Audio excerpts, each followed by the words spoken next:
Hi, this is Steve Bray with this week's Cool Tools News Spool. I talked a few weeks back about FHA's new manual underwriting guidelines that went into effect on April 21st. FHA requires manual underwriting most often when the buyer has had a recent bankruptcy or foreclosure, or the buyer lacks sufficient credit history. The significance of manual underwriting is it lowers the maximum allowable debt ratio and may impose other requirements on the buyer to qualify for a loan. FHA only allows the buyer to avoid these limits if her financial situation reveals compensating factors. The available compensating factors depend on the buyer's credit score.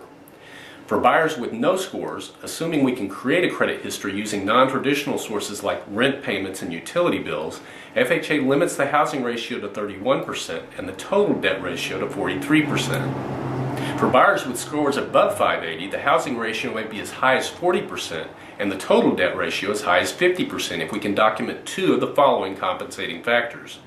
The buyer has excess funds to cover at least 3 months of housing payments. The buyer's new housing payment is no more than 5% or $100 higher than her current housing payment. The buyer receives significant additional income that we couldn't include in our qualifying calculations, such as overtime received less than 2 years. And the buyer's income equals or exceeds VA's residual income requirements. I'll talk more about this last factor in another news spool.